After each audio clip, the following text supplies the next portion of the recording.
ఓం శాంతి. ఓం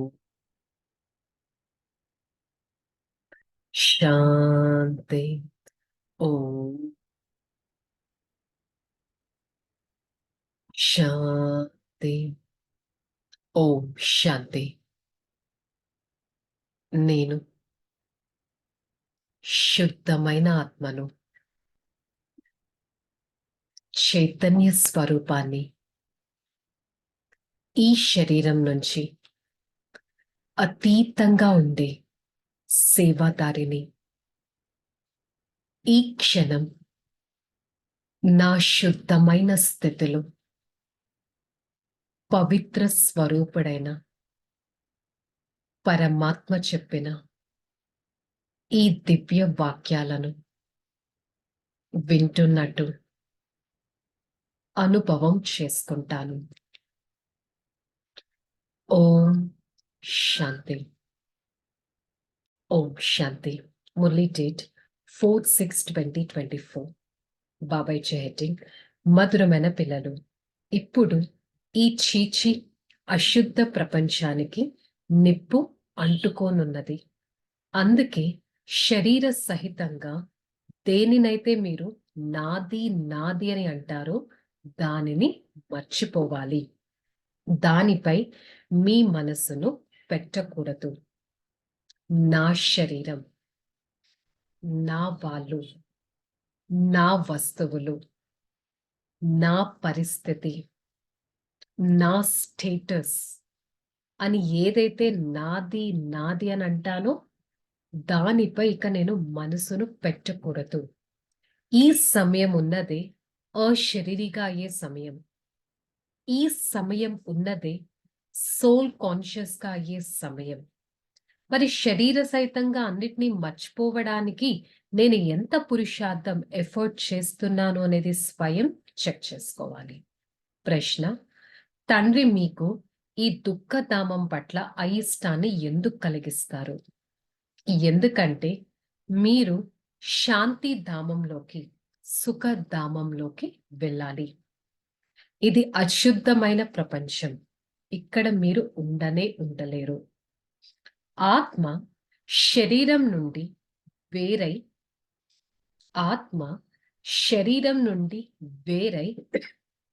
ఇంటికి వెళ్ళాలి అనే విషయం మీరు తెలుసుకున్నారు. కావున ఈ శరీరాన్ని ఇక చూసేది ఏముంది? శరీరంలో ఈ శరీరాన్ని ఇక పట్టించుకునేది ఏముంది అంటే దీని అలా వదిలేయడం కాదు, హెల్దీగా చూసుకోవాలి, కానీ at the same time detached గా ఉండాలి. మోస్ట్ ఇంపార్టెంట్, నామ రూపాల వైపుకు, శరీరపు నామ రూపాల వైపుకు ఈ బుద్ధి వెళ్ళకూడదు. అశుద్ధమైన ఆలోచనలు వచ్చినా సరే అదేం చేస్తుంది? పదవిని భ్రష్టం చేసేస్తుంది. బికాస్ యాక్టివిటీలోకి వచ్చే ముందు ఫస్ట్ అది మన థాట్స్ లోకి వస్తుంది. ఆ థాట్సే అశుద్ధంగా అవుతే ఇక నేను ఆత్మ ఉన్నతంగా ఎలా తయారవ్వగలను? ఒక్కసారి చెక్ చేసుకుందాం. నామ రూపాల్లో అతీతంగా నేను ఉండగలుగుతున్నానా? శరీరమే నాకు గుర్తొస్తుందా? శరీరం నుంచి ఎంత డిటాచ్డ్ గా ఉంటున్నాను? నేను ఒక దివ్యమైన ఆత్మగా ఎలా ఉంటున్నాను? నేను ఆత్మ వేరు, ఈ శరీరం వేరు. నేనొక సూక్ష్మాతి సూక్ష్మమైన ఆత్మను, ప్రకృతి మధ్య స్థానంలో ఉండే ఆత్మను. నేనే ప్రతి ఒక్క పాత్రను చేస్తాను. నేనే ఈ శరీరానికి యజమానిని, అధికారిని అని ఈ విధంగా నాకు ఆత్మిక నిశ్చయం ఉండాలి. నా కోసం నా తండ్రి వస్తారు. ఒక సత్యమైన మార్గాన్ని చూపించడానికి వస్తారు. కొత్త ప్రపంచాన్ని స్థాపన చేయడానికి వస్తారు. సుఖధామాన్ని స్థాపన చేయడానికి వస్తారు. దుఃఖధామాన్ని తొలగించడానికి వస్తారు.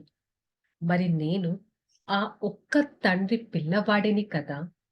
మరి అంతటి ఆత్మిక నశ, స్మృతి నాకు సదా కలుగుతుందా? లేక నేను జన్మ జన్మాంతరాలు ఏదైతే పాపాలు చేశానో, అపవిత్రమైన స్థితిలో నడవడం అదే కంటిన్యూ చేస్తున్నానా? నేను ఎంతటి సేవాధారి ఆత్మను, ఎంత సేవ చేస్తానో అంతగా పరమాత్మకు ప్రియమైన ఆత్మగా ఉంటాననే స్థితి నాకు తెలుసు కదా. లౌకిక తండ్రి కూడా ఆ పిల్లవాడు ఎంత డిజర్వింగ్ పర్సన్ గా అయ్యాడు, ఎంతగా అతనికి సేవ చేయడం వస్తుంది అనేది అతను కూడా చెక్ చేస్తారు. అలాగే పరమాత్మ కూడా చెక్ చేస్తారు ఎంతటి ఆత్మిక సేవ చేశాను అని. అందుకనే బాబా దానిలో చెప్పారు, అంతిమ కాలంలో నేను ఈ శరీరాన్ని ఎప్పుడు వదులుతానో నాకు తెలియదు, ఈ శరీరంలో లైఫ్ ఎప్పుడు వెళ్ళిపోతుందో నాకు తెలియదు. మరి అంతిమ కాలంలో ఒక్క తండ్రి తప్ప ఇక ఎవ్వరూ గుర్తు రాకూడదు. దానికోసం ప్రపంచంలో ఎవరిపైన కూడా మనస్సును పెట్టకూడదు. ఇది ఉన్నదే చీచీ శరీరం కదా.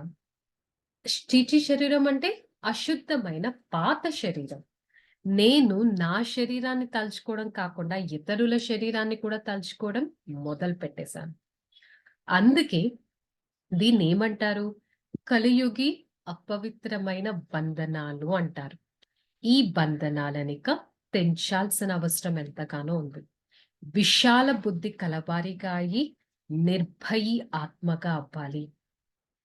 నేను నన్ను నేను ఉన్నతంగా చేసుకోవడానికి నిర్భయిగా అవుతున్నానా చెక్ చేసుకోవాలి.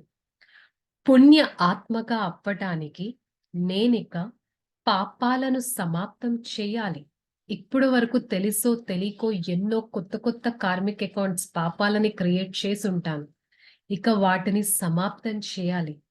నా దగ్గర ఉన్నదంతా పరమాత్మకి ఇచ్చేసి సర్వంశ త్యాగిగా ఉండాలి. పిడికెడు బియ్యాన్ని సఫలం చేసుకొని, సుధామహుడు ఎగ్జాంపుల్ ఏదిచ్చి ఏది తీసుకున్నారు. సో మీరు కూడా అంతటి సత్యాతి సత్యమైన సంపాదన జమ చేసుకోవాలి. నాది అంటూ ఏది లేదు, సర్వస్వం నా తండ్రిది అన్నట్టు. మరి మోస్ట్ ఇంపార్టెంట్ ఏంటి? మీ పైన మీరు దయ చూపించుకోండి. పరమాత్మ నన్ను నేను ఎంత ఉన్నతంగా వెళ్ళాలో దారి చూపిస్తారు. నేను ఎలాంటి పురుషార్థం చేయాలో దారి చూపిస్తారు. ఎలా నడవాలో చెప్తారు. ఎలా నడవకూడదో చెప్తారు. సో నా పైన నేను దయ చూపించుకుంటే కదా అలాంటి డివైన్ స్పిరిచువల్ వేలో నేను ఉండగలను. బాబా వరదానం ఇస్తున్నారు. పరమాత్మని పట్ల ప్రేమతో స్వయం మరియు విశ్వాన్ని నిర్విఘ్నంగా చేసే తపస్వి మూతభవ. అంటే ఒక్క పరమాత్మని ప్రేమలో ఉండడమే తపస్య. ఒక్క పరమాత్ముని ప్రేమలో ఉండడమే తపస్య. ఈ తపస్య బలమే స్వయాన్ని మరియు విశ్వాన్ని సదాకాలం నిర్విఘ్నంగా చేస్తుంది. నిర్విఘ్నంగా ఉండడం, నిర్విఘ్నంగా తయారు చేయడం, ఇదే సత్యమైన సేవ. అన్ని రకాల విఘ్నాల నుండి సర్వ ఆత్మలను ముక్తులుగా చేస్తుంది పరమాత్మ ప్రేమ. జీవన ముక్తినిస్తుంది పరమాత్మ ప్రేమ. అలాంటి పరమాత్మ ప్రేమ తీసుకోవడానికి నేను ఆత్మ పాత్రధారుడిని అనేది గుర్తుపెట్టుకోవాలి. స్లోగన్. చెల్లా చెదురైపోయిన స్నేహాన్ని పోగు చేసి ఒక్క తండ్రి పట్ల స్నేహాన్ని పెట్టుకోవడమే శ్రమ నుంచి ముక్తులుగా అవ్వడం. నేను ఇంకా శ్రమ పడుతున్నానా? నేను ఆత్మ నిర్విఘ్నంగా ఉంటున్నానా? పరమాత్మ ప్రేమలో ఎంత ముడిపోతున్నాను అనేది చెక్ చేస్తాం. ఈరోజు ములి యొక్క హోంవర్క్, నేను నిర్విఘ్న ఆత్మను. I the soul free from all the obstacles. Okay. Shalom. Relax. Om Shanti. నేను ఆత్మ నిర్విఘ్న స్వరూపాన్ని. ఏ రకమైన విఘ్నాన్ని కూడా తొలగించుకొని సత్యమైన ఆత్మగా చైతన్యమైన ఆత్మగా,